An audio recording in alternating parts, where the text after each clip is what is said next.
Olá, sejam bem-vindos. Sou a professora Selma. Vamos para mais uma aula de biologia. Dando continuidade ao estudo do reino animal, nós vamos falar do filo Chordata, também conhecidos como cordados. Existem aproximadamente cerca de 63 mil espécies de animais adaptados para a vida aquática e para a vida terrestre. Esse grupo recebe esse nome Chordata, que significa corda no latim, devido a esse indivíduo possuir uma estrutura denominada notocorda, que é um cordão dorsal fibroso semirrígido, que é característica marcante aí e determinante do nome e desses animais desse filo Chordata. Os cordados, para estudo, são divididos em dois grandes grupos, o grupo dos protocordados e o grupo dos eucordados.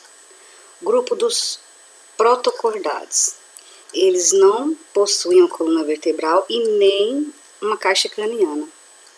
Os eucordados são também chamados de vertebrados. Eles possuem uma coluna vertebral e têm um crânio com encéfalo. Por sua vez, os protocordados, eles são divididos em dois grupos, urocordados e cefalocordados. Esses grupos compreendem animais pequenos e exclusivamente marinhos. Os urocordados, eles apresentam notocorda na fase larval de sua vida. E essa notocorda é reduzida à região da cauda. O corpo desses animais é saculiforme. Os urocordados também recebem um outro nome, um sinônimo. Pode falar ou urocordados ou tunicados. Os cefalocordados, eles apresentam a notocorda bem desenvolvida da cauda até a cabeça e o corpo achatado.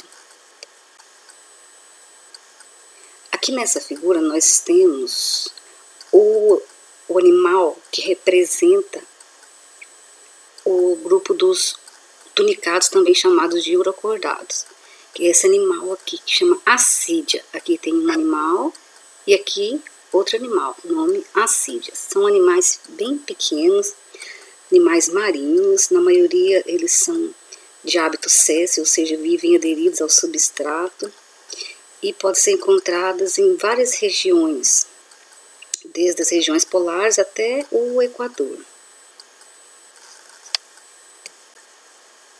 O termo tunicado, que é um outro nome dado aos urocordados, é devido a esse animal ser revestido por essa túnica. Já o termo urocordados é devido a esse animal possuir essa cauda, com notocorda na fase larval. Os tunicados podem se reproduzir de forma assexuada, por brotamento, ou de forma sexuada. Na reprodução sexuada, ocorre a liberação de gametas na água, e assim a fecundação é externa. Da fecundação vão originar larvas, que essa larva tem vida livre natante e ela se fixa a um substrato, dando origem a uma metamorfose. O processo em que a cauda e a notocorda são reabsorvidos e o tubo nervoso desses animais drasticamente assume uma forma de gânglio cerebral localizado na região ventral do corpo do animal.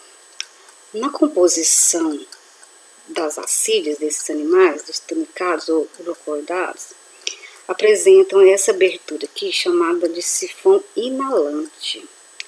Nesse sifão inalante, a água vai entrar trazendo partículas alimentares para esses animais. Essas partículas alimentares, elas vão ser capturadas lá nas fendas e passar por processo de digestão. Agora, aqui nesses animais tem essa outra abertura aqui, essa outra haste aqui chamada de sifão exalante. é por onde vai sair aí os restos da digestão que não foram aproveitados. Os cefalocordados são representados por esse animal aqui chamado anfioxo. Esse animal, ele tem corpo achatado lateralmente e afilado nas extremidades, tanto da cabeça quanto da cauda. Esses animais, eles vivem enterrados na areia. Aí, quando eles vão procurar o alimento, aí eles saem dessa areia, nadam e posteriormente voltam e se enterram novamente na areia. A boca desses animais, ela é rodeada por cirros bucais, que são filamentos longos que filtram e selecionam as partículas alimentares. E essas partículas alimentares que estavam na água, elas se aderem a um muco que estava em um sulco na faringe desses animais. E aí, daí elas vão para o intestino, onde uma glândula em forma de bolsa produz várias enzimas digestivas. O alimento agora já parcialmente digerido é absorvido pelas células intestinais, onde se completa a digestão intracelular, ou seja, o fim da digestão acontece dentro das células. E os restos dos alimentos não aproveitados são eliminados pelo ânus desse animal. A reprodução dos cefalocordados, do anfioxo, é sexuada, ou seja, os animais dessa espécie são dioicos, existem o macho e a fêmea. A fecundação também é externa e ocorre na água. E o desenvolvimento do embrião indireto com um estágio larval. Os cordados possuem características exclusivas, características diferenciais que permitem o enquadramento desses animais no grupo dos cordados e que estão presentes pelo menos nos primeiros estágios de vida e desenvolvimento desses animais. Essas características são elas: a notocorda, as fendas branquiais e o tubo nervoso dorsal. A notocorda é um bastão fibroso que confere sustentação ao corpo dos animais. Nos animais vertebrados, essa notocorda é substituída pela coluna vertebral.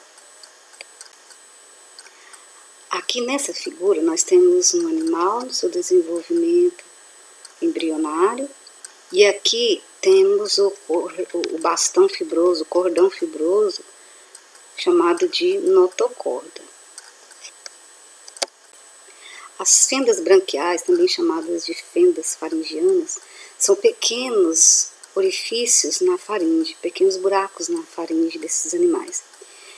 As fendas branquiais, elas filtram os alimentos e também funcionam no processo da respiração desses animais, na retirada de gás oxigênio da água, que estava dissolvido na água. As fendas branquiais, elas permanecem apenas nos protocordados e nos peixes adultos. Aqui nessa figura nós temos a imagem dos orifícios, ou seja, das fendas branquiais, também chamadas de fendas faríngeas ou faringianas. O tubo nervoso dorsal, ele é longitudinal e único, que forma o sistema nervoso dos cordados. Aqui nessa imagem nós temos o tubo nervoso dorsal, que fica acima da notocorda. Vamos falar agora então dos vertebrados, que são animais que apresentam coluna vertebral. Aqui nós temos figuras aqui mostrando aqui no esqueleto de alguns animais a coluna vertebral, composta aí pela união de vértebras. Coluna vertebral.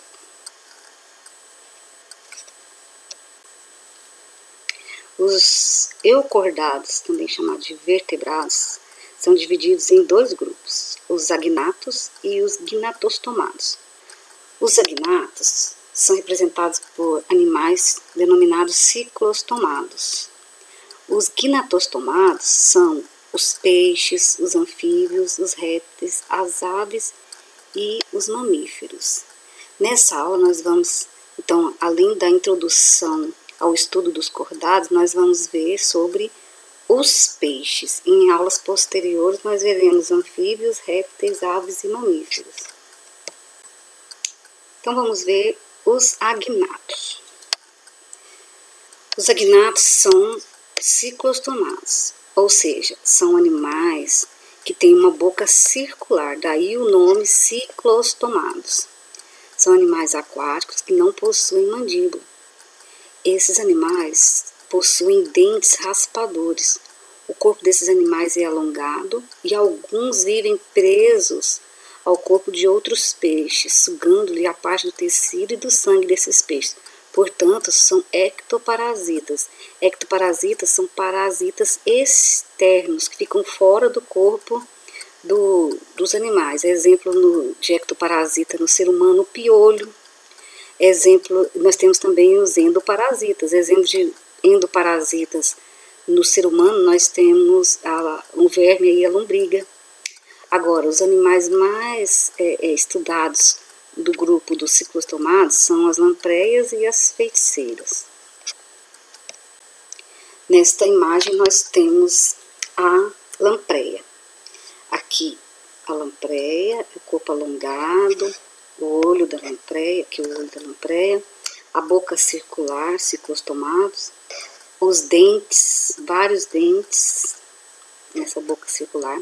Aqui nós temos um peixe sendo parasitado por 1, 2, 3 lampreias. Aqui nós temos a imagem, a fotografia de peixes que estavam sendo parasitados por lampreia e foi retirada essas lampreias aqui e ficou essas regiões onde as lampreias estavam instaladas, parasitando.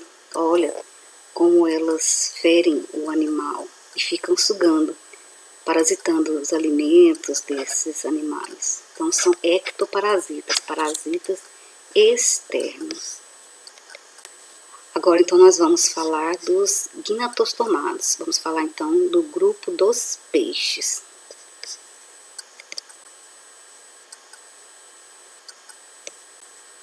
Os peixes são classificados em dois grandes grupos.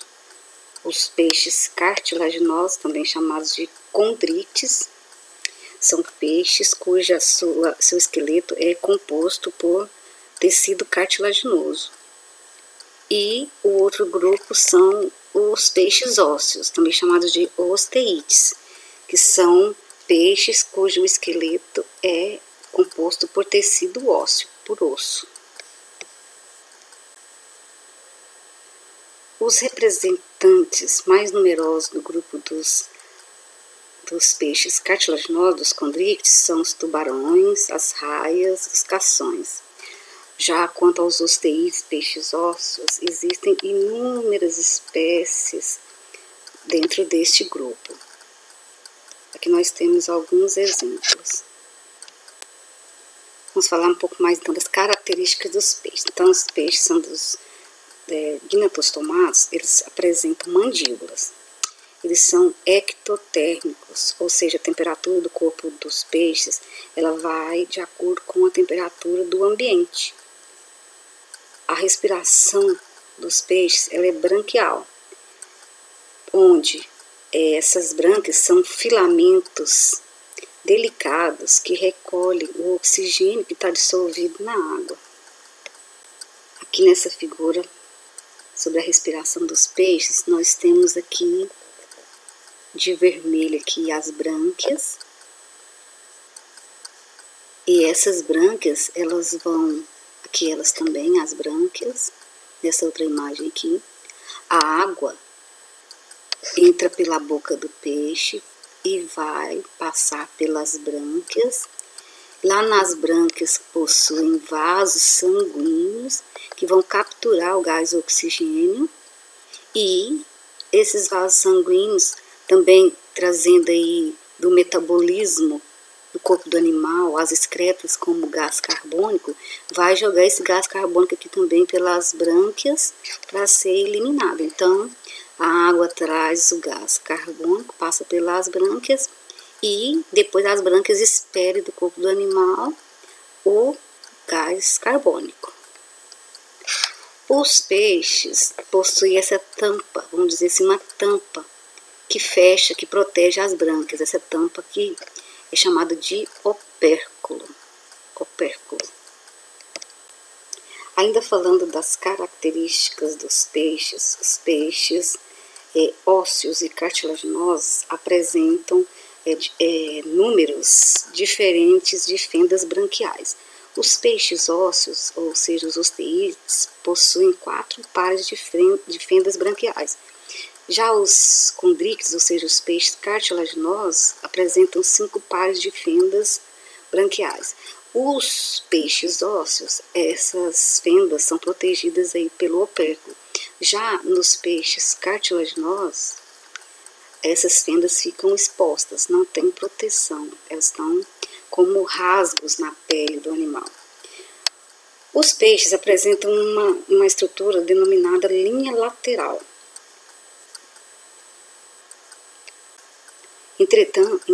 Entretanto, essa linha lateral ela está presente nos condríctios. E nos osteídeos ela tem a função sensorial. Ou seja, essa linha lateral presente nos condríctios e nos osteídeos tem função de perceber as vibrações e as pressões que estão acontecendo, ocorrendo lá no ambiente em que eles vivem, na água. Esses animais possuem sistema digestório completo, significa que o sistema digestório ele se inicia com a boca e termina lá com o ânus. Lá nos condríctios, a boca é ventral e eles possuem cloaca. Os osteídeos, a boca é chamada de boca anterior e possuem o ânus. Vamos ver essa boca ventral dos condríctios. Aqui, a boca dos condríctios, ela é voltada aqui para a região próxima ao ventre, chama região ventral, essa região próxima à barriga do animal. Então, é uma boca ventral. E aqui nós temos a cloaca, que nós falamos lá. Então, o sistema digestório completo começa com a boca e termina aqui com a cloaca, que é uma estrutura comum para sair todos os detritos, as fezes. Também ali vai sair por essa cloaca também os filhotes. É a abertura comum aí para o sistema genital e sistema excretor. Aqui mostrando nos osteídeos a boca anterior, a posição da boca aqui em relação ao corpo. Lá nos condríctios a boca era mais próxima aqui na região ventral. Nessa figura aqui também nós temos a linha lateral, que nós vimos lá, que é sensorial. Nós temos o zoom na linha lateral.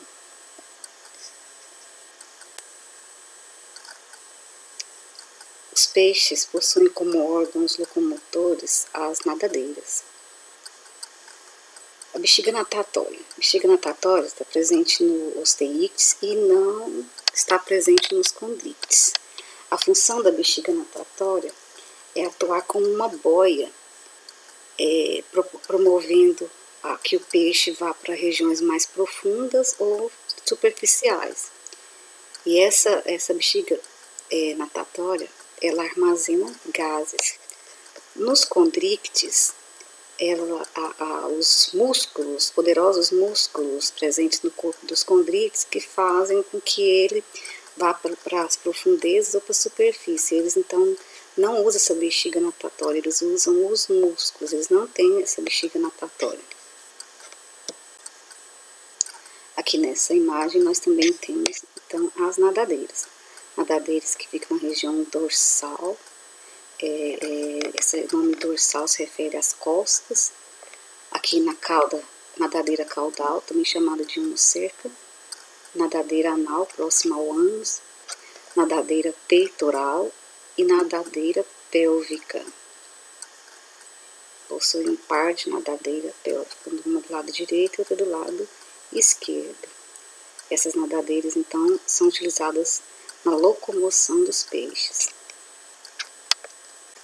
Aqui nós temos as nadadeiras dos peixes do grupo dos condrictes. No caso aqui é o tubarão. Também tem nadadeira dorsal, nadadeira caudal, nadadeira pélvica, nadadeira peitoral. Nessa figura nós temos a anatomia interna de um peixe ósseo fêmea, mostrando aqui que os peixes já possuem vários sistemas: sistema nervoso, sistema digestório, sistema respiratório, possuem sistema excretor, urinário, sistema cardiovascular. Aqui nós temos os órgãos dos peixes.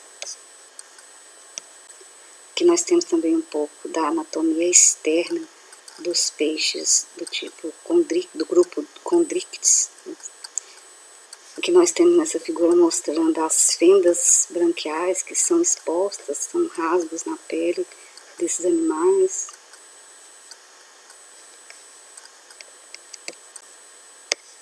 O olho, a cloaca, as nadadeiras nós já conversamos. Então, um pouco da anatomia dos peixes, Osteíctees e Chondrichthyes. Vamos falar da reprodução dos peixes. Os peixes apresentam reprodução sexuada com sexos separados, ou seja, são dioicos, isto é, existe o macho e a fêmea na espécie. Mas também existem algumas espécies que são hermafroditas, ou seja, produzem têm as glândulas sexuais masculinas e femininas. Os osteíctees apresentam fecundação externa, ou seja, o encontro do espermatozoide com o óvulo acontece na água. A fêmea solta os óvulos na água e o macho solta os espermatozoides na água. Os espermatozoides nadam até os óvulos e fecundam-os. Do ovo vai nascer um filhote que é chamado de alevino. Os condrictes apresentam fecundação interna, ou seja, dentro do corpo da fêmea. A fêmea copula, ou seja, tem o ato sexual com o macho, e o macho deposita espermatozoide dentro do corpo da fêmea.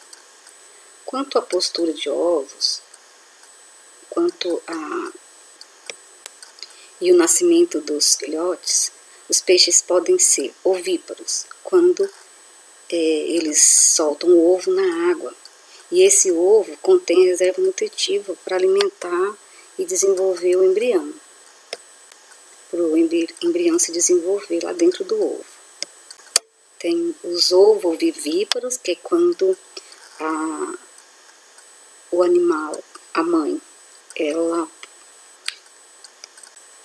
retém o ovo dentro do corpo. Aí, do ovo, o filhote vai já sair formado. Ela, então, retém esse ovo dentro do corpo. Então, é chamado de ovo vivíparo. Produz o ovo, mas não põe antes do nascimento do animal. Já os animais vivíparos, o nome vivíparo é quando o embrião se desenvolve dentro do útero da mãe. E esse animal vai receber o alimento através da placenta da mãe. Aqui nós temos uma tabela com as principais diferenças entre os osteíctees, ou seja, os peixes ósseos, e os condrictes, ou seja, os peixes cartilaginosos. Aspectos: o esqueleto dos peixes ósseos, ou seja, nos osteíctees, ele é composto de tecido ósseo, e nos condrictes, tecido cartilaginoso.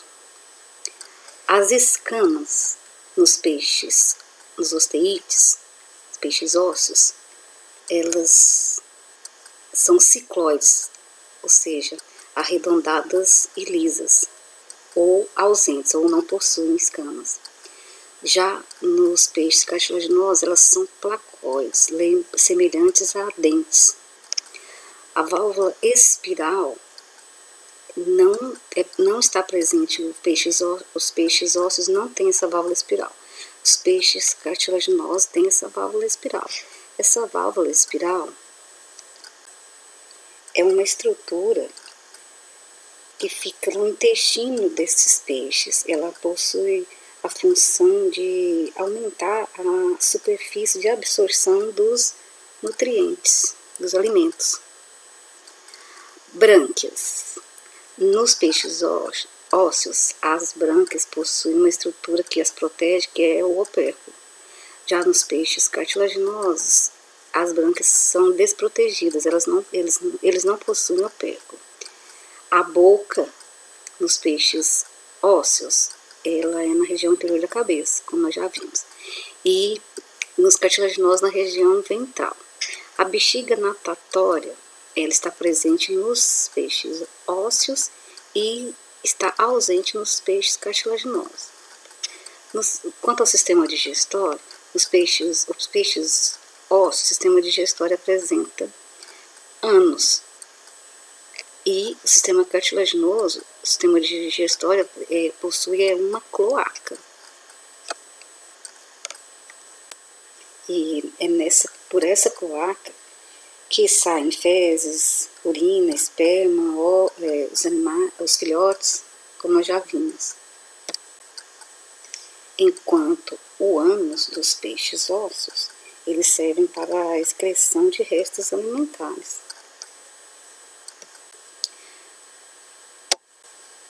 Quanto ao sistema circulatório dos peixes, a circulação dos peixes é simples, completa e fechada. Simples, por quê? Porque o sangue passa uma única vez pelo coração para completar o ciclo.